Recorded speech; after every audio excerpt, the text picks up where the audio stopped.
DoggieDiamondsTV.com. Yeah, what it is, people, it's your boy Doggie Diamonds. Another episode of Doggie Diamonds No Filter. Today is a special show for me because I got these two gentlemen next to me, and we gonna go into it. We gonna give y'all some education that y'all need. We gonna talk about publishing. We gonna talk about books. We gonna talk about incarceration, mass incarcerations, and all the fuck shit that comes with that. So introduce yourself to my left. Peace. My name is Born Magnetic, member of the Nation of Gods and Earth. To the right. Peace. I'm a Law Divine, member of the Nation of Gods and Earth. I'm an author. I'm a youth motivator. I'm an all-around good guy. One. So, Nation of Gods and Earths, starting to the left, when did you first get knowledge of self? I got knowledge of self in 1995 inside the Department of Corrections in Virginia. Okay. And to the right. Well, it's a twofold process for me because I actually got knowledge of self when, like I was telling you, when I started introspection in '94. Okay. But I didn't get introduced as far as to the lessons until '95. Got you. So the lessons, nowadays, you could go on the internet and download the lessons. How did you get your lessons in your hand? Well, the first way I got mine, I had to walk the desert. I went on a 3-day fast, no water, no eating, 72 hours. And after I came up from my fast, I had a brother named All King Wise, and he allowed me the opportunity to he shared these lessons with me, you know, and that's how that relationship started. In the system, we call them educators or enlighteners, but we all know and understand that Great God Father Allah is the only educator and enlightener. And how did you get yours? As far as myself, it was a little different.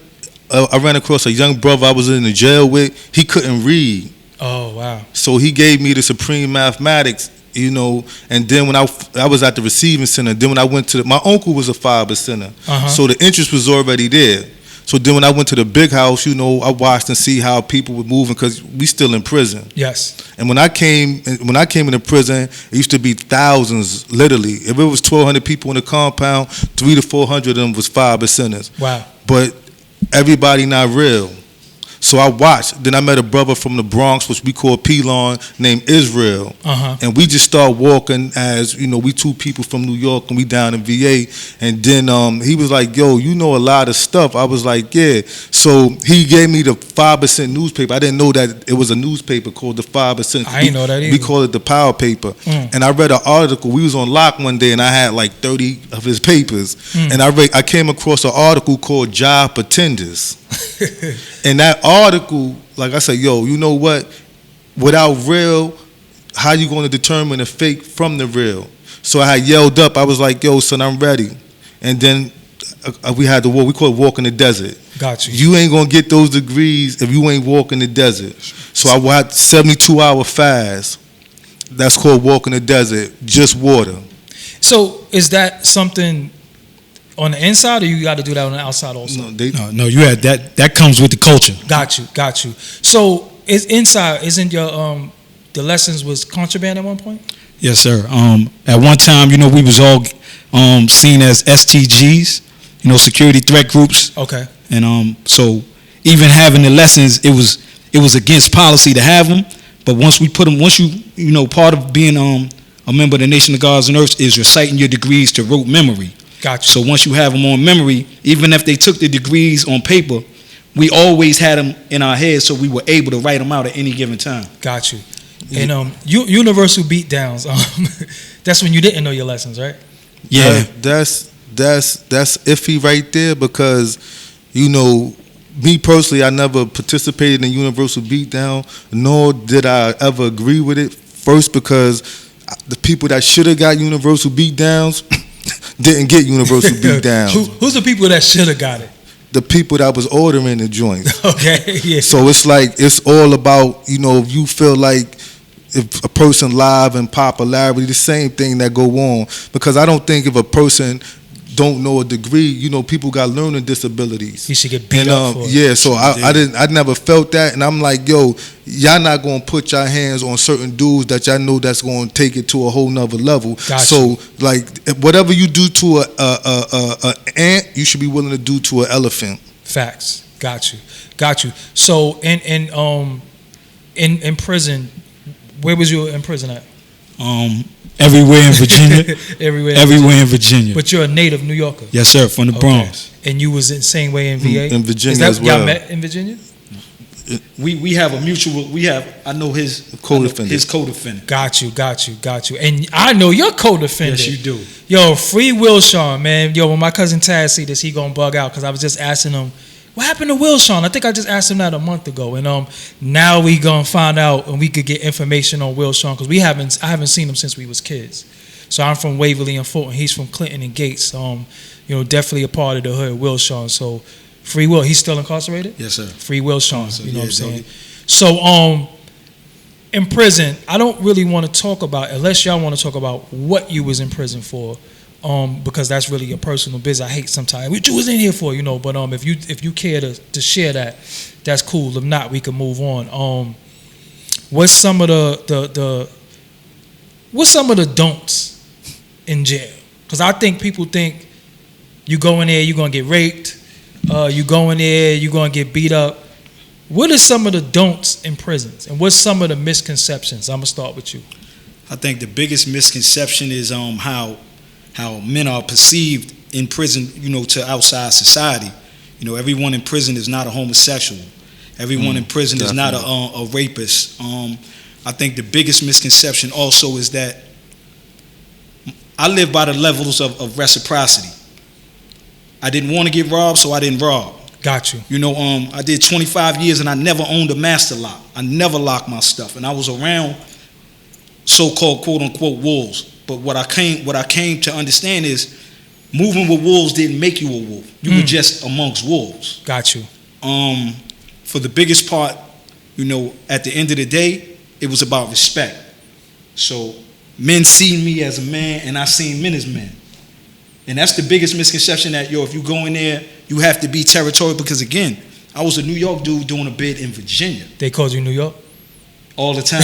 And one thing about New York, we hated, but we love. Yeah. Because no matter where you go, in any state, every city has an area called Little New York. Facts. So as much as you didn't like us, you had to respect us. Yeah. And that Yankee was universal too. It's the greatest selling hat in the world. He from the Bronx too, so he going. Yeah, I already know. I gotta put on for the Bronx. I'm from Cortland Avenue. Got you. I got you. But one of the don'ts is you can't see a lot of stuff. You can see something right in front of your face, but you ain't can't see shit. You can't see a lot of stuff. And when you walk by a person's cell, never look in a man's cell, because you're gonna see something that you don't want to see, and now you might be on the menu. So, one of the biggest misconceptions is that everybody's in prison is a crook. Got you. Everybody is not a crook. What I mean by that is I was in prison in Virginia as well, and how I got to prison, I went to Norfolk State University, historical black college. Wow. You know what I mean? I got in some trouble up here. They gave me a youthful offended when they should have sent me up north. Yeah. You know what I mean? But they gave me a youthful offended, so I was able to still graduate, and then I went down to Virginia, but I went down there with the same mentality that got me locked up here. And you from the borough? I'm from here. Brooklyn. Bushwick all day, every day. Original. So his bullshit is different. I just want y'all to know that Brooklyn bullshit is different. So he probably went down there yo, I'm from Brooklyn. Fuck these Virginia niggas. That's not necessarily. Okay. Nah. Niggas in Virginia. The mistake I made was I went down there with 5 people that I knew. 4 of us was already on paper. Got you.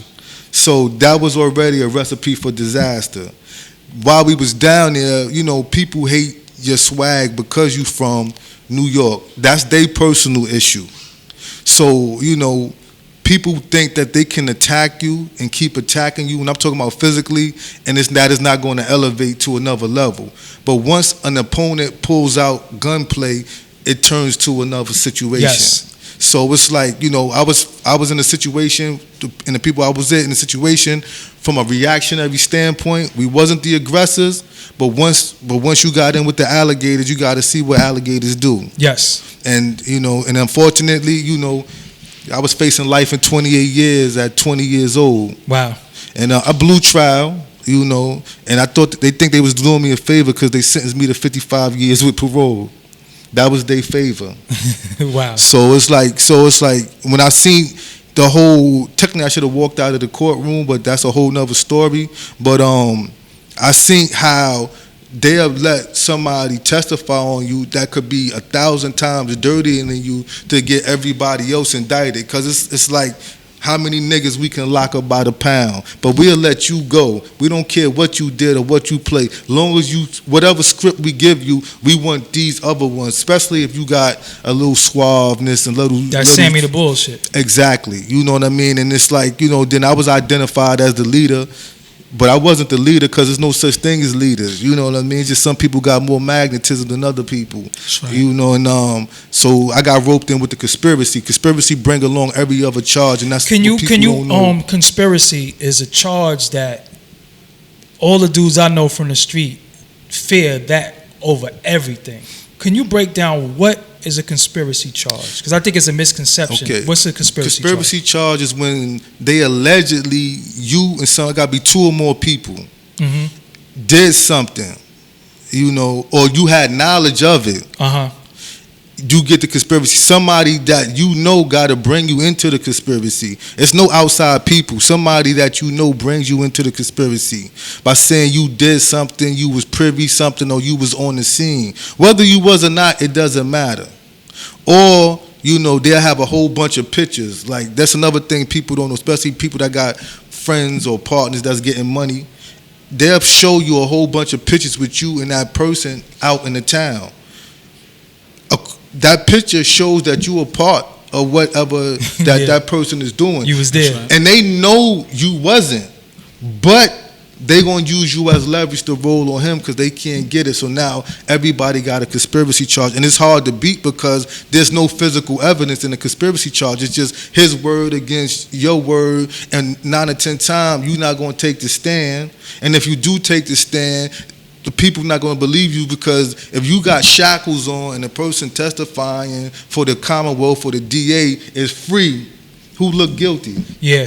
So, were you told on? Were you snitched on? Yes, sir. Were you snitched on? Yeah. What? I think right now we're in an era where snitching is okay now. Like it's not okay. Let's snitching is okay in this day and time with these individuals, but where we grew up, snitching was fucked up. No. Can we define what a snitch is, though? All right. A snitch is, is a snitch. And then you go, Bon, after that. A civilian can't be a snitch. Okay, great. Say that one more time. A civilian can't be a snitch. So the old lady looking out the window. She's not a snitch. Okay. She's a concerned citizen. Okay. Now, a person that's snitching is a person that's doing crime and trying to get out of doing their time by telling. That's a snitch that has knowledge of what's going on and participating but don't want to do the time. That's a person that's snitching. You know, and I think that's what the misconception, because they say everybody is snitching. No, that lady, people that's snitching are people that's participating. People that's not participating and they call the police, they supposed to call the police. You know, if you hit my sister, I'm going to tell my sister to call the police. Don't call me because it might have a different outcome. You sound just like me. You know what I mean? did that. Call the police. The police is there to protect you. They supposed to help you. Because if I come, I'm going to do something. And it might not. And you're going to put steak on his eye later or flowers on his grave. So, and I think that's the misconception. And it's like, and it's kind of, you know, it hurts our community, man. Because it's like, you know, people killing innocent people, talking about this person is a snitch, and you ain't supposed to. If you not in the streets, you ain't a snitch. But if you in the streets and you signed up, because everybody signed a contract verbally when they say, "Yo, I'm living this street life." You know, only 2 ways to get out the streets. If you really get out the streets, or you either go to prison, and the third way is the ultimate way is to die. Those are the only 3 ways to really get out the streets. But the 2 is you got to walk away at some point in time in your life, or you going to prison. Nobody eats. They got El Chapo out here in Eastern District Courtroom. We go to court downtown Brooklyn. Oh, word? Yeah. Holy shit! I want to see that one day. So, Bon, in your opinion, let me ask you something. If somebody is a so-called street guy. But he ain't really put in no work, but he's out there. He might be a dude that be with dudes that get busy. And you shoot him. And he tell the police that you shot him. But he never shot nobody. He never even been in trouble. He never even been arrested. And he tell that you shot him. Is he a snitch? See, that's a twofold question because he's guilty by association. Got you. Right? By being with those guys, if he's in line with what they doing and he comes to court, then yes, he is a snitch. Okay. You know, I look at it like this: if we have snitching is a common scheme. Got you. You know, if we connected in a common scheme, and you tell on me, then you rat it. You know, same way with Mallah. And the story for Mallah and I is so unique because just as Mallah was going to Norfolk State, I made my way to Virginia by going to Virginia State. Oh, wow. Okay. And I came to Virginia State with a guy that I grew up with. Got you. And around my neighborhood, he was viewed as a wild guy. Uh-huh. I was the school dude. Uh-huh. Right? But I came in the game real, and what I mean by real is that I was already hip to the codes of the street. Even though it's a game, you know, so we going into it saying that it's a game, and then we looking for respect coming from something that's called a game. Yeah, right. You know, so it's almost oxymoron. It's oxymoron. Here's oxymoron. You know, but I also it's like real nigga. Yeah, how could you be a real nigga? I also I also look at it like this, right? Yeah. Character assassination goes before physical assassination. Got you. So prison will blur the lines because everybody, you have so many dudes who are living rats. Like, if you start off getting money in the book of life, and what I mean by the book of life, when we close the chapter on you and it closes with you ratting, then the beginning of the book doesn't hold any weight. So I don't even want to hear the story if the end says, yo, he's a rat. Why are we wasting time, effort, and energy on someone who snitched? Now, as Mallah stated, a law-abiding citizen, my mother that sees a crime or has a crime committed against her calling the police, she's doing her law-abiding citizen right. Because if we don't have that, then what? Yeah, it would be a lawless town. Yeah, it'll be a lawless town. Wild West. Mm-hmm. You know, but I look at it in this aspect. If you glorifying a rat, then it's already in you to do this. It's already in you to tell. You know, and the feds, they know this. That's why they have a 99.9 conviction rate. Mm-hmm. You know, the state, they know this. I always like to say this is with respects to snitching. You know, because I study Brooklyn, right? And Brooklyn is the home of Gin. Brothers boost. You know, this is what they do. This, you know, brothers get fly. They call it Zoing now. You do more than boost. Yeah, yeah. Okay, yeah, well, you know, yeah, y'all do more than boost. But I'm saying with respects to the fact that it's a 100% profit. Yes. It's the only business where you got a 100% profit because you Gin and you marketing your product up 100%, 1,000%. Because it ain't cost you nothing. Okay, so in this day and time in the judicial system, right?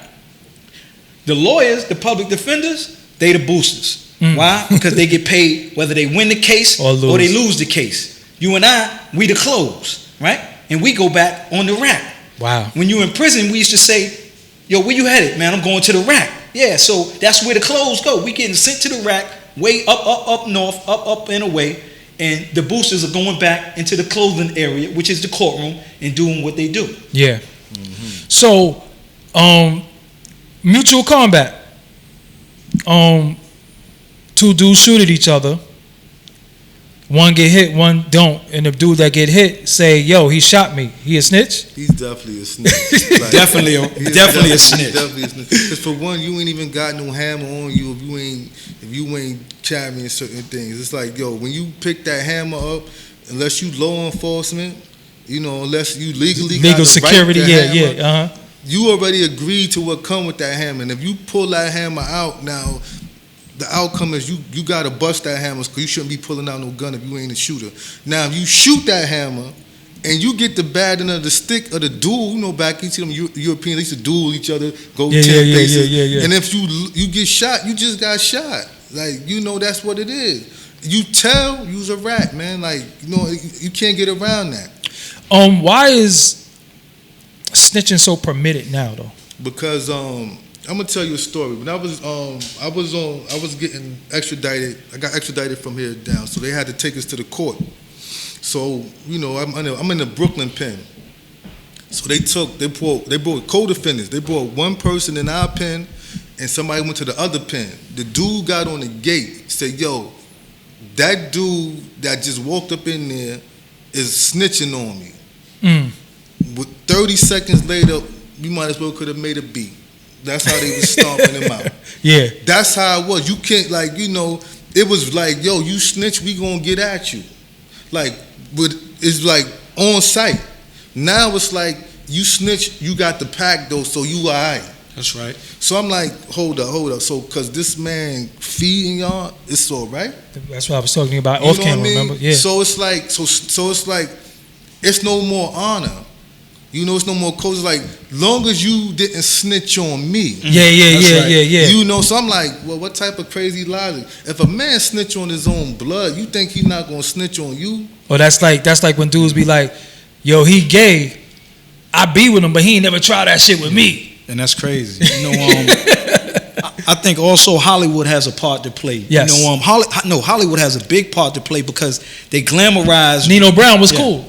Exactly. But Nino Brown's a rat. They glamorize snitching in the movies, and other ethnicities except, you know, Hispanic and blacks, when we go to the movies, we're viewing the movie differently from when white people go to the movies. And they know this, and it plays on our psyche to the point to where, okay, well, he was still respected. He was still liked. He still had all the money. Money, clothes, and hoes, yeah. You know, so when you start talking like, you know, that bag talk, it's like, well, I don't want to relinquish this. So self-preservation, the first law of nature, but that wasn't meant for that. But it's going to kick in, and I'm going to do me better than I'm going to do you, because it's better you go than I go. Mm-hmm. You know, and when I look out here and I'm saying, you know, how do you even glorify telling? You have sons telling on parents. I'm like, you have to be out of your mind when you send your mother up north. Yeah. Let me interject this because people might not realize this. Whitey Bulger just got beat to death like 2 days ago. Yep. True indeed. 89 or 85 years old. He was in a wheelchair, and dude still caught up with him. Beat him with one of the most powerful weapons in prison is a lock and a sock. Oh, anybody can get a lock blanket and a party. Sock. And dude beat him so bad that his eyeballs was knocked out his head. Damn. This is an 85-year-old man in a wheelchair, but he was working with the feds. See, people don't know, that's another thing. It's a program called the Top Echelon Program that the feds came with in the 60s because they couldn't do no black bag, which meaning they couldn't break in people's stuff illegally. So what they did was they started making deals with big-time crime figures. Out of the 400 people that's in the Top Echelon Program, only one ever was known. That was Whitey Bulger, because a fed got locked up with him. So it's 399 people that we probably revere and respect in this crime game. That's all was Top Echelon Program. They was all Whitey Bulger, but all them other names is top secret. Wow. So in prison, because I want the youth to really get the picture. Because now the picture that they're getting is dudes is in there with cell phones. They on Facebook. They having a good time. They partying. Explain to them how that shit ain't like that. You might get a hold of a cell phone, but what is some of the horror stories that go on inside of them walls? Because you've been in there for how long? 25 years. So you did life basically without the L. Yes. You know what I'm saying? Because most people get 25 with the L. I had life in 24 with parole. Wow. So you still on paper? Exactly. So you got life parole? No, I don't have life parole. Okay. But you still on paper? Yes, sir. What is some of the most horrible shit you've seen in there that you could talk about that you like, shorty, you don't want to go here, this is what goes on? Well, I think for me, one of the harshest things is loneliness. Got you. Way before any of the, stories, I think it's loneliness, because loneliness will make a man, do things that he never thought that he could do. Not loneliness, but weakness. Got you. Silence is loud and it makes no mistakes. So when the lights is off and the cameras is off and you walk in there, like as I walked in there, I had material esteem. I had no self-esteem. Right? So I had to quickly find out, who I was, because everybody had on blues. So there was no difference in the clothing anymore. So I had no identity. right? So as quickly as I was able to get a sense of who I was, right? Because only an oppressed people are taught to learn other people's history before they learn theirs. Facts. And in the social system, you are either the oppressed or the oppressor. So while I was in prison, I'm looking at the fact that men were compromising their principles daily. Mm-hmm. You know, In what way? Just give them. In what way they were sacrificing their livelihood to be in cohorts with the correctional officers. Got you. You know, maybe for a sandwich. Yeah. You know, just to have a little bit more than nothing to say I have something or be able to go out. You know, so or what my man used to say, for a New York cigarette. You know, so when you're looking at this from the perspective of, especially in the town, and we coming home quick, and guys are coming home saying, man, yeah, we was getting it.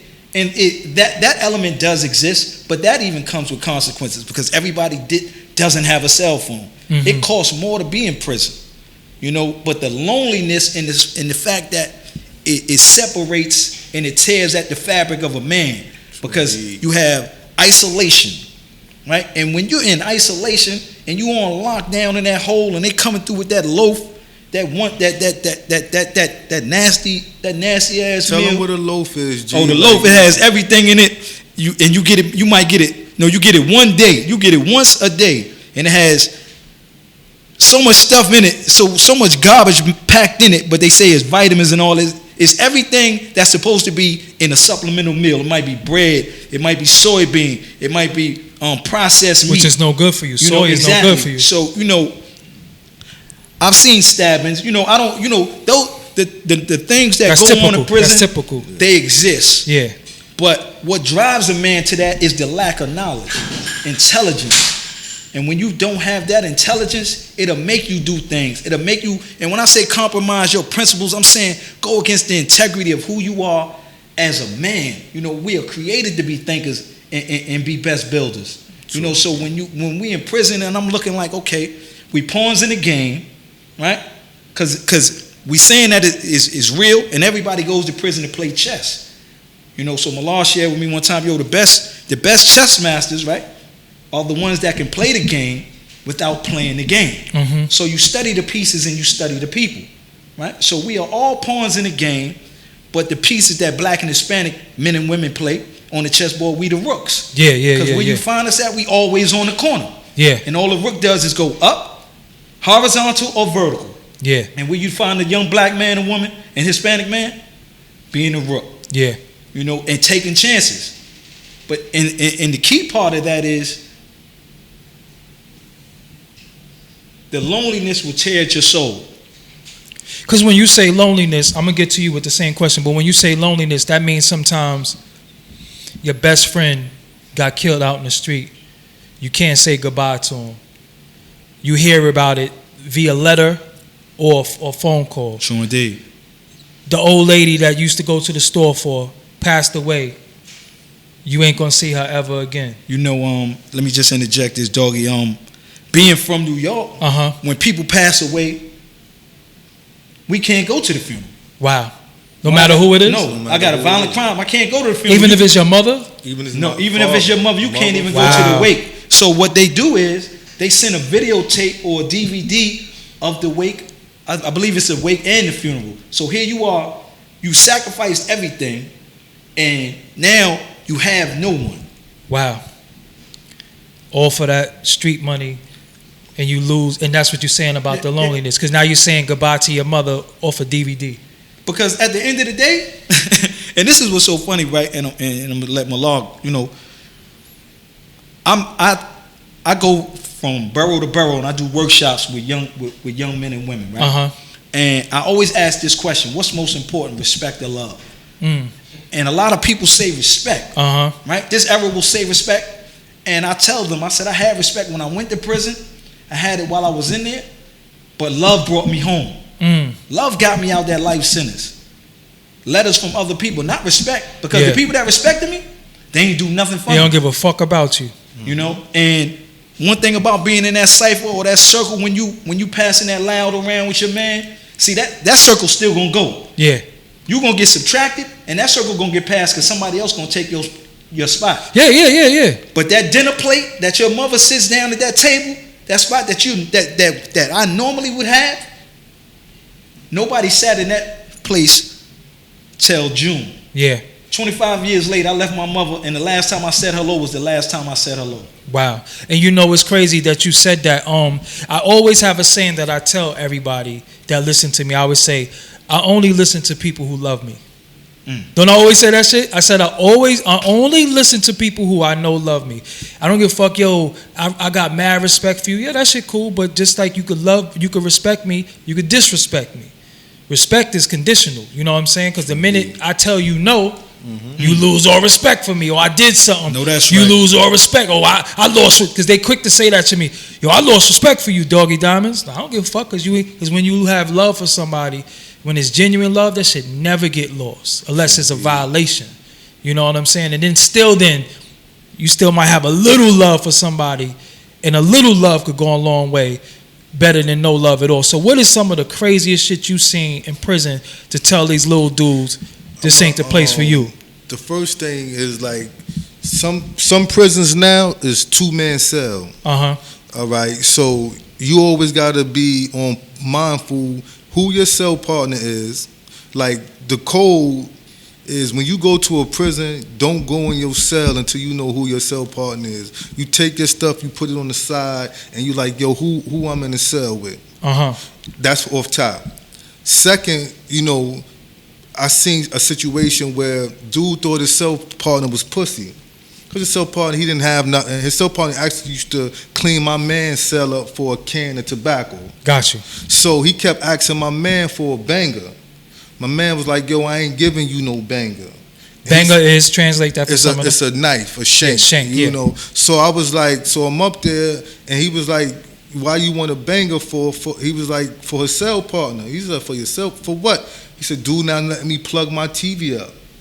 So the dude was, which I would say bullying right nowadays, you know what I mean? He didn't let dude plug his TV up to watch his own TV. So he was like, and he kept him on the top bunk like a hostage.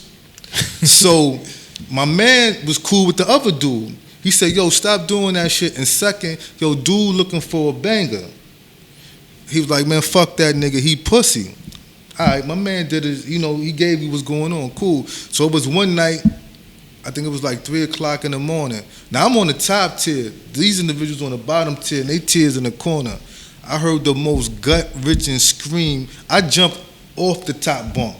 No getting on the ladder. I was like, because I was like, yo, you know, you got to be in war mode. You got to like, you don't know what's going on, but you got to just be on point, on hyper alert. So when I jumped down, boom, my soul partner got like, yo, what's good? I said, yo, I don't know. So boom, all I hear is, this dude is screaming. I said, oh shit, you know, you can pinpoint with the bat radar. I said, oh, he didn't do stuff. I said, he must be fucking hitting him up. You know what I mean? Because he was looking for a banger. Yeah. So, but he never got a banger. He got that same block in the sock that they beat Whitey Bulger to death with. Yeah. And once the police came, after the police came, took him out, he didn't kill dude, wasn't for a lack of effort.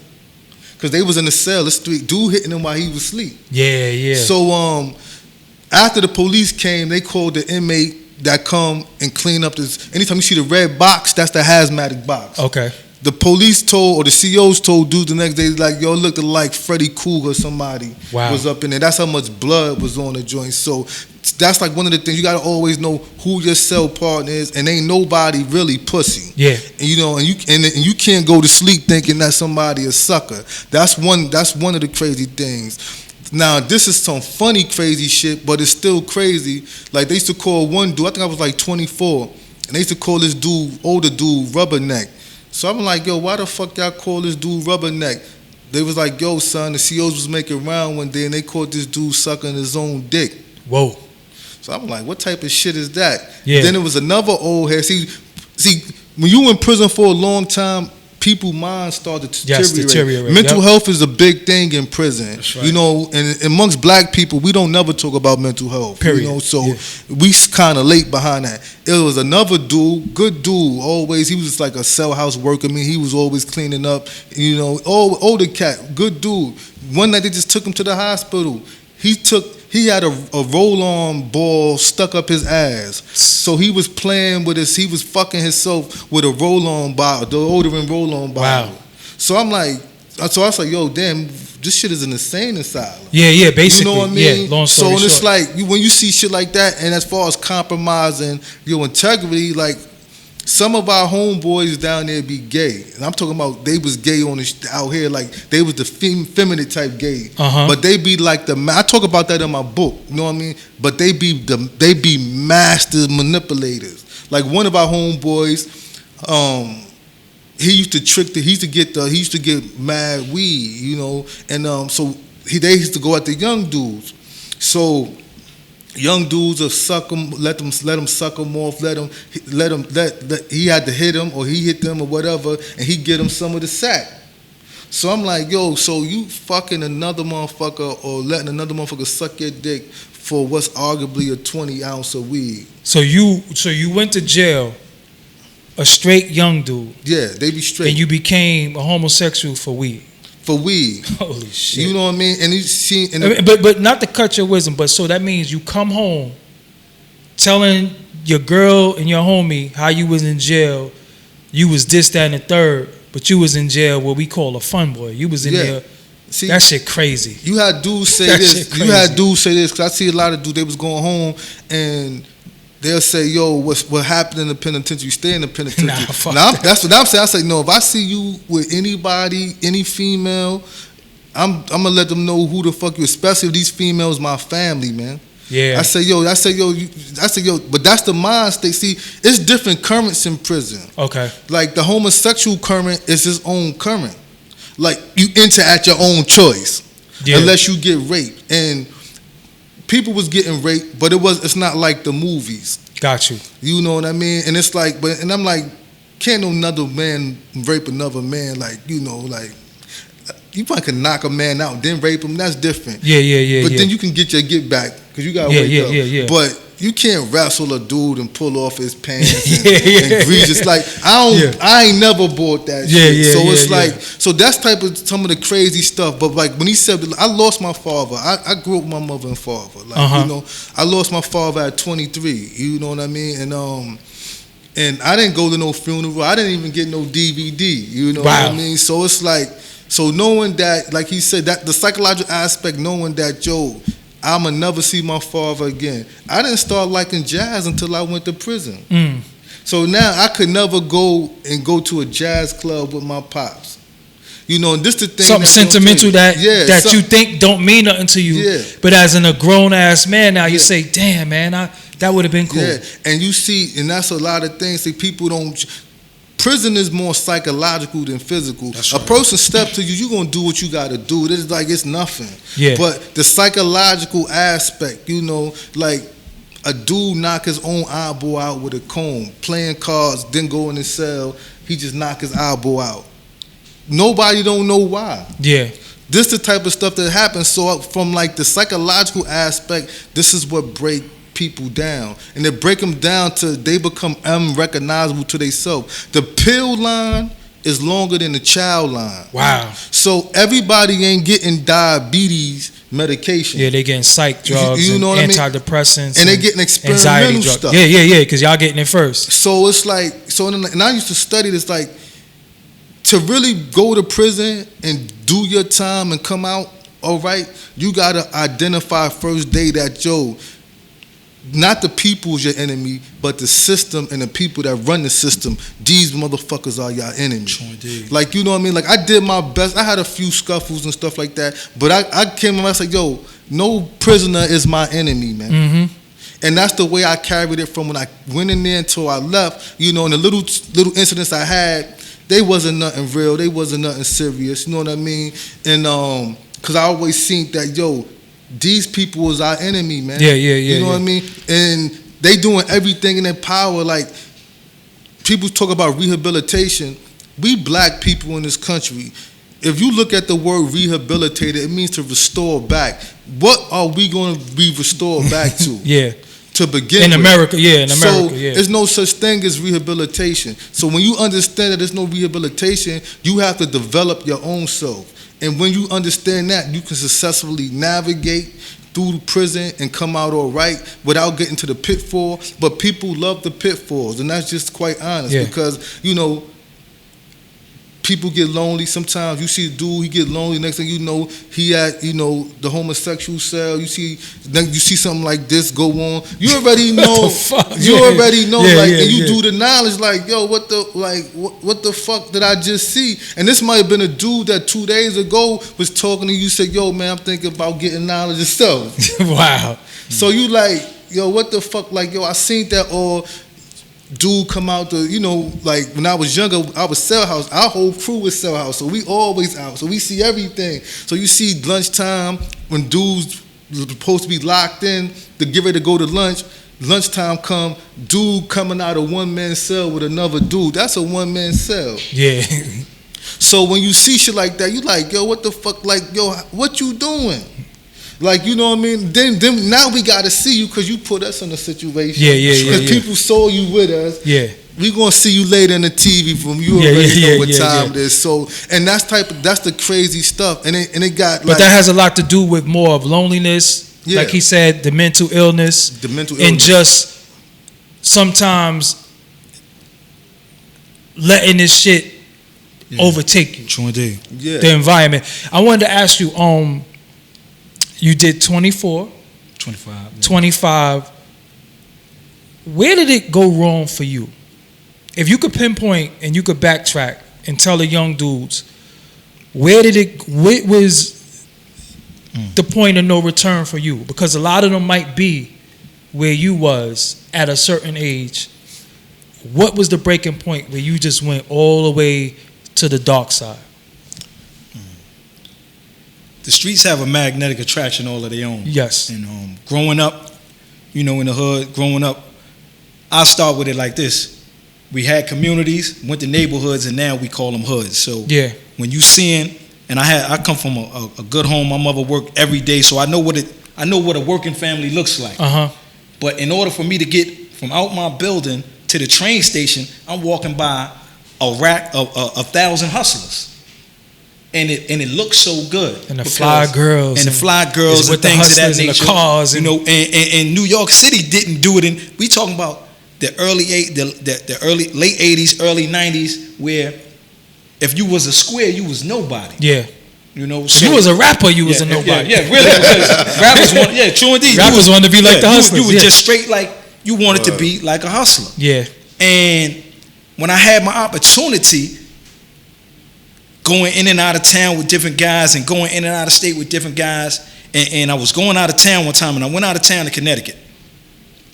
And I got shot, right? And it's funny because I had accident money, right? So I used that money and bought a big 8. So this is automatically in my head. So I'm looking at the movies. I'm looking at who's being respected. A school dude wasn't being respected. Yeah. That came later. At least in my eyes, I'm looking like, well, okay, going to school is cool, but getting this money was better. So the allure of the money took you to the dark side. True indeed. And then you took everything that came with getting to the money, and it turned you into the damn prisoner after a while. Yeah, and then I made it, and even after that, because I still was smart enough to get accepted to go to college. Wow. Right? So I had an option, I had an out, right?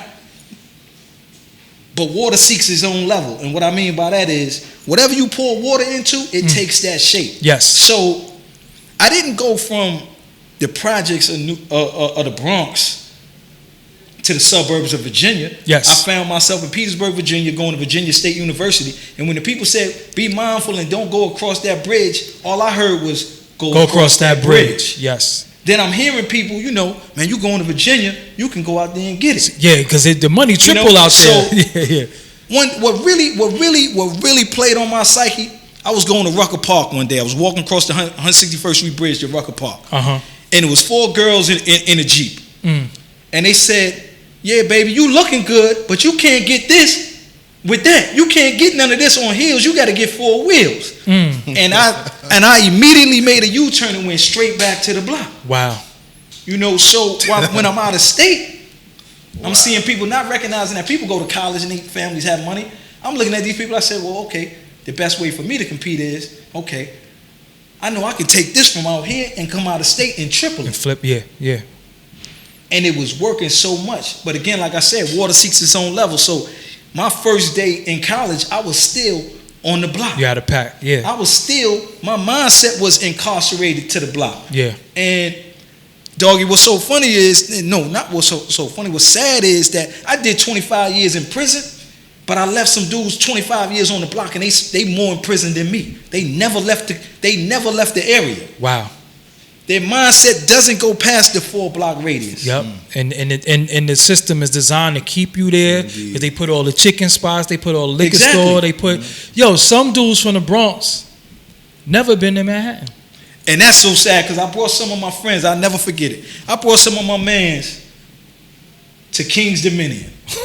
And boy, did they act the fool. Yeah. I mean, they acted like, yo, it was unbelievable how they acted. Like a kid in the candy store. And I'm talking about guys that I would say, yo, let's go to Coney Island. Man, why are we going to Coney Island? That's in Brooklyn. We have to get it on with them Brooklyn niggas. So I'm like, once they lock our brains up in your mind, I call it the Columbus theory. Because, they sent Columbus on a voyage, even though we already knew the signs of the sailing. They're saying like the horizon. So a lot of young people, their mindset can't go no further than where the sun set. Gotcha. So if your mindset can't go past the 4-block radius of your block, you don't know what exists. True, right? You don't know what exists beyond the block, which is why respect is so important, because the smaller your demographic, the further out you go from your area, or as those train stops change and the demographic change, the more invisible we become. Like I always tell you, if you talking to 5 dumb niggas and you ain't intelligent, guess what that make you? Number 6. So True indeed. When did you go to the dark side? What age was you like, I'm at the point of no return, and it just was just all bad for you? That's kind of like, I thought about that a lot. That's when I told you about introspection. It's like I just come out of my house. Because it's like when I grew up in Bushwick, Bushwick was like one of the only 3 spots where you can get heroin. I'm not a drug dealer, so I was comfortable with a certain level of violence. So it's like when you come outside and you be desensitized because somebody in Bushwick Park done OD, somebody I remember I think I was like 8, 9 years old, and it used to be a lot of lots, and I think it was a Jamaican house, and we go to a lot. It's a body literally folded up in a pillowcase, and it's nothing to us. It didn't mean nothing. You know what I mean? So I think that once I became more desensitized and I became more right with certain level of violence, I became more right with just putting up the gun. It wasn't really no certain age. It's just that, I'm not going to be a lamb amongst lions. That's right. You know what I mean? So like, if I got to fight, I got to get it on. When it went to the Hammer game, I'm comfortable there too. So it's like it wasn't no real transition. Like I didn't stop to think about, what I was doing. Then I see other people, older people, and I say, being a thorough dude is like, it's like, I guess if you a mafia person, being a made man is something to Italian people. Yes. In our neighborhoods, you seeing dudes that's being thorough, and they not loud with it. Yeah. You know what I mean? It's funny not to cut you, but some of the most gangster dudes that I've known that was murderers and killers dressed just how way he got on right now. They didn't even have on the so-called attire. They was glad they had on glasses. They was quiet. Yes. They say the empty can makes the most noise. So it wasn't like I said. And then since I used to do jukes, I thought that's my first charge. So it's like, but what really made me do jukes? Now doing jukes and getting in the violence, 2 different things was. Jukes is Brooklyn term for stick-ups and robberies. So, you got to translate. Yeah, we got to translate Brooklyn shit, yeah. Like, when I was 16, my brother turned me on to a lot of stuff because he, he not dead, but he up north. He be home another 3 years. Yeah. 2 brothers all together almost got 40-something years, and it's not a good look. Got you. So, when I first started doing that, he brought me out. So I was like, all right, cool. I can get a few $100 and that's it. When Key Food, I filled out applications to Key Food, Big R. It's like I'm not the type of person that I wouldn't have worked. They never called me back, and I'm like, I was never a Nike person.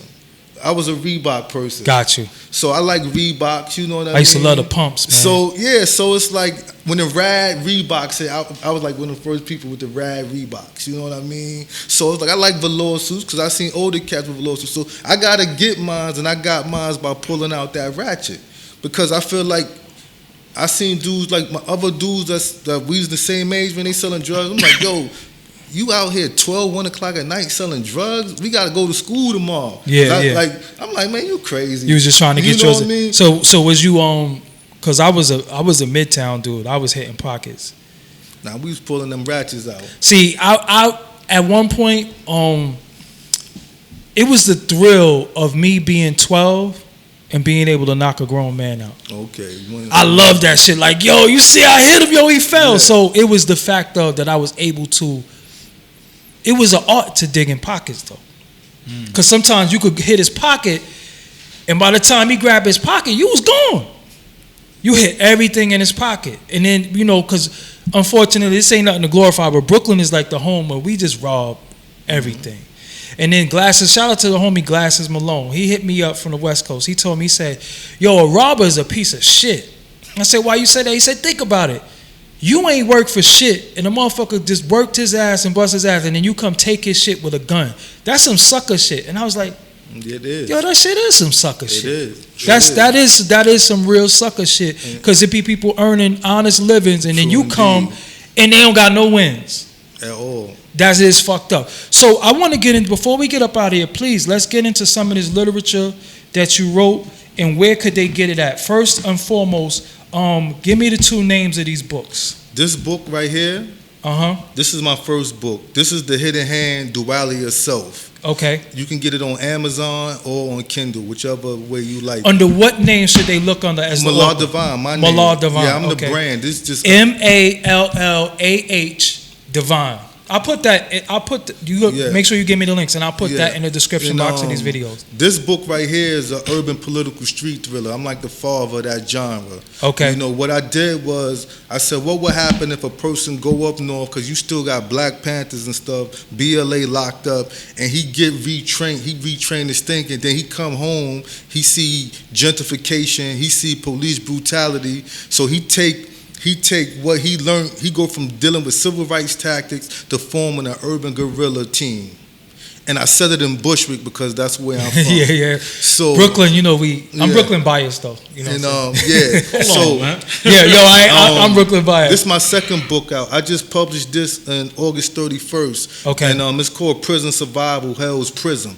And it chronicles my 19 and a half years that I did in prison. So I wanted to share my story because I do a lot of social justice work, but I wanted share a story that, of a man changing, of a man evaluating himself, dealing with the stuff that goes on in prison, but remaining a man. Like, you don't gotta go to prison and get religified. You can still be a man. You can still, your core principles. You don't have to join a gang. You don't definitely have to. And I advise you, don't join the gang because you're likely gonna be the lowest person on the totem pole, and you don't want to be the lowest person on the totem pole because you get all the dummy missions. And it's sad to see a person come in with 2 years, damn nearly get sent on a dummy mission, almost kill somebody on the way pile, dude get helicopter off the joint, and now them young dudes looking at 25 years while the so-called, whatever they call him, shot caller OG, he ain't getting nothing, and something that he would not have did himself. So, I tell my story, you know what I mean? And I try to be honest, and I try to tell a story that move a person to be like, yo, this ain't what time it is, and that's why I got, the foreword was done by Dr. Bernard Gassaway. He used to be the principal of Boys and Girls High, Beach Channel, and at one time he was the third in command for the whole Department of Education. This man left a over $100,000 a year job because he said, yo, they wasn't about educating our babies. So he's like a community stakeholder when it comes to education. And I met him because I used to I went back to college since I've been home. Gotcha. So, I got an associate's degree in computer network technology from BMCC. I'm in my last year of my bachelor's degree at City Tech working on computer systems. But while I was at BMCC, I was part of the Urban Male Leadership Academy, and during Black History Month, I sat on the Black History Community Board, or whatever they called it, and I did something about the 5%ers, culture and hip hop, and he's not a 5%er and say, but one of the elder guards, Allah B, brought him along, and that's how I met him. Then we established our own relationship, and I had him come back out to Umla to do a workshop. And me and him, he like my unofficial person that I go to, and he give me insight and jewels and stuff like that. Yeah, guidance. Yeah. So these 2 books I self-published, because I feel like if I had to wait for somebody to validate me, these books would still be on my hard No, tell drive. me what you told him on camera. How do you want to validate God? Tell him that That's shit. what I Say said. that again, True man. Indeed. That was the real reason. Yeah. How could somebody They gonna be validate political, God? correct? Yeah, how could you validate God? So that was my whole thing. It's like, because I didn't know nothing about no internet. I didn't know nothing about Wi-Fi. That's why I'm not going back to prison, because there ain't no Wi-Fi in prison. Yeah. So, they ain't got no sake neither. So that's a whole nother story. Yeah. But what's that? The Japanese drink? yeah. Oh yeah. So it's like, I'm got a little bougie out here. Yeah. What I mean? Nah, good living, man. Yeah, but so I said, I had an idea, and I said I had to do a lot of research, because I realized that a lot of companies that was talking about self-publishing wasn't self-publishing. They want you to pay $3,000-$4,000, and I'm like, well, how is that self-publishing? You know what I mean? Yeah. So as I kept doing research, I found like organizations like Create Space, which technically Amazon owned. They just folded it into Kindle, so there's no more Create Space. And I said, okay, so I had to find out. A brother of mine's named Sajjad Musa. His name is on the back. He's an artist. He did both of these covers for me. Got you. You know what I mean? He work in collages and stuff like that, so you can go check him out as well. And he did it on the strength. So, like, what I learned, which I didn't know nothing about, when I was first out here, I didn't know about networking. I never even really heard of that concept. Yeah. I learned about networking in prison. Yeah. As in theory. Yeah. And when I came home, I started applying it. And, so people start doing stuff for me on the arm. But, the main cost is the editing and stuff like that. And I lost some money because some people trial and error, and some people are full of shit. And they can't do what they say they're going to do. So once, this was the experiment. This is a good book.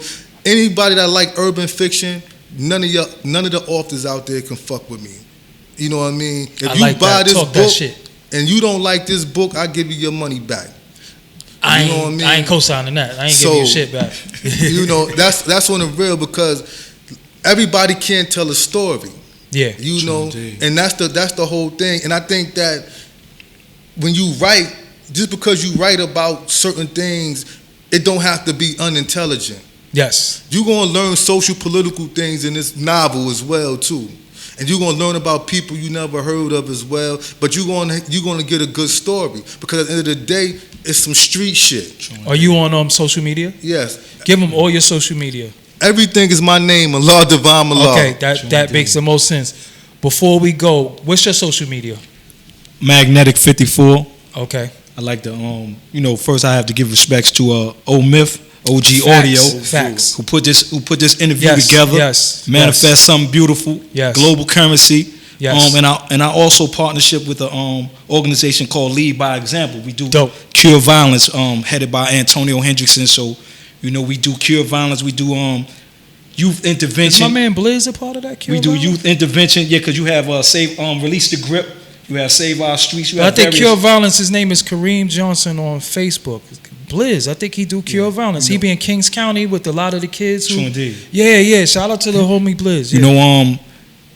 The brother just gave us the science on mentor. So they got a term out here. We credible messengers, and who's more credible than the individuals who came from there? Yes. And God. Who's more credible than God? Who's more credible than God? Yeah. Standing on the truth and the square. Yeah. As well. Calling Avenue Consciousness, but definitely Magnetic 54, and shout outs to Doggie Diamond for giving us an opportunity. Brooklyn. You know what's funny, because this is a pleasure for me, because this is my life. This is what I'm about. And of course I deal with the hip hop, and I deal with some of the the madness and the fuckery, but if I could, I would give them this all the time. But sometimes you got to give them what they want in order to give them what they need. Go ahead. Yeah, I just started going into the Horizon Detention Center. Okay. Right. So I want to shout out them young brothers, you know, because they brought them from Rikers Island. Okay. To Horizon, and it's in the Bronx. Gotcha. You know, and the one thing about, you know, when I see the sidebar, I also was a member of the Close Rikers Island campaign, spoke at some of the Littman commissions, and spoke in front of City Hall. So we love y'all. So we do what we do, and we didn't get not one dime. True indeed. You know, and that needs to be understood. You know, Mallah been home for 4 years, and I was calling him, and he gave me he told me two powerful things. He said, God, I smile too much to go back to prison. You know, and he also shared with me, he said, it's a tortoise race, not a rabbit race. You know, and it was a pleasure to come home and line myself. I've been home 5 months. And I just been home 5 months, and I've been getting to it. Wherever the people are at, because the power is in the people. It ain't in the bag. Yes. The power is in the people. The people is where the power exists. Because what is the bag without the people? The people are the investment. That's why, you know, I'm doing this, because I recognize that I perpetuated a cycle of violence. So you're not going to see no buffoonery on my Instagram page. You know, that's not what I'm here for. I'm here to aid and assist young black and Hispanic men and women. You know, 1 out of every 17 white people will go to jail or prison this year. It falls to 1 to 6 when you're Hispanic, and for black people, it falls to 1 to 3. Damn. So 1 to 3. So right now, if you listen to this and you're somewhere with you and 2 other guys, one of y'all may go to prison. Wow. That's the reality. And eat that loaf. Unfortunate reality. And the numbers don't have to stay the same. We just have to work differently. And at the end of the day, we shouldn't have to be afraid of our own people. Yeah. Exactly. That's the main point. Don't be afraid of your own people, and let these young men and women know that they are great.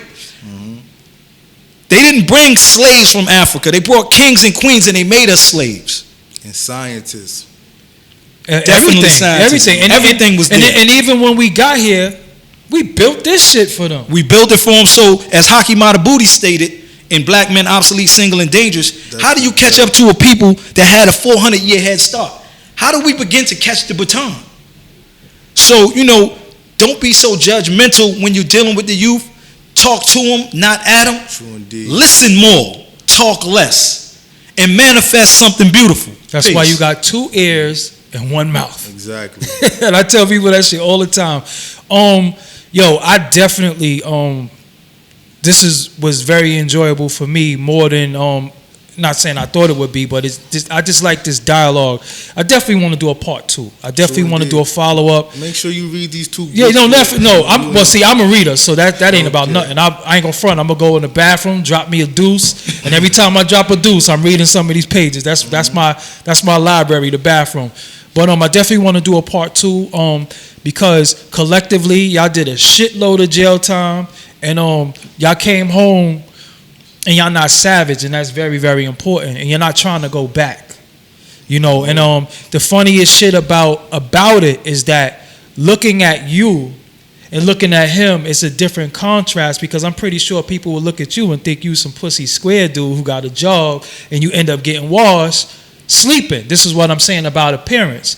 And even with him, he looked like he got an album coming out or some shit like that, but you don't know what's going on in his mind, you know what I'm saying? And he's walking around about peace, you know what I'm saying? And peace don't mean you pussy.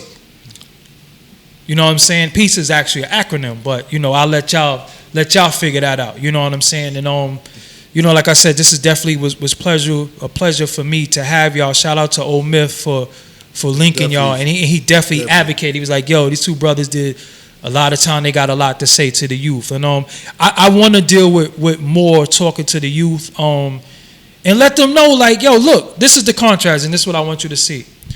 He's fly. He got on some Bo Jacksons. You know what I'm saying? He's fly. This is Bo Jacksons, right? Yeah, true. He got on the official Bo Jacksons. Global Currency, that's the homie. Y'all see me with the hats. He matching. And he just got off work. You understand what I'm saying? And he do work in the community. He do work in the community. So you could look at these 2 individuals, but at nighttime he might look like this. Tonight he might go take off his work clothes and they go out. But then he might go out tomorrow and talk to the children and look like this. So you could always switch it up. You don't have to be put in a box. Having on slacks don't make you pussy. Having on shoes don't make you a coward. None of that shit make you a coward. There is no dress code for being a real man. That's right. True. You know what I'm saying? $700 jeans don't make you a man. $200 glasses don't make you a man. A man make clothes. Clothes don't make a man. And you'll find that out if you go to prison, because everybody got the same shit uniform. on. Yeah. And one last question. I think this is important. What's the first thing you ate when you came home? Ruby Tuesday. Ruby Tuesday. I had some bean burger or something, because there wasn't no Ruby Tuesdays when I left. Got you. What's the first thing you ate when you came home? Man, the first thing I ate was a steak dinner. But the funny part about it was, in Virginia, they have these movie theaters called Cine Bistro. Okay. Where you have a restaurant in the movie theater. Oh, so that shit. was mind blowing to me, that you could sit in the movie theater and get a full course restaurant meal brought to you. Yeah, they been had that for a while. You just say been around for a while. Well, like I said, yeah. I feel like what's my man the last OG when I came out. Yeah. But I'm glad that y'all were able to pay your debt to society, and not come home savages. That's very, very important, because prison is a revolving door.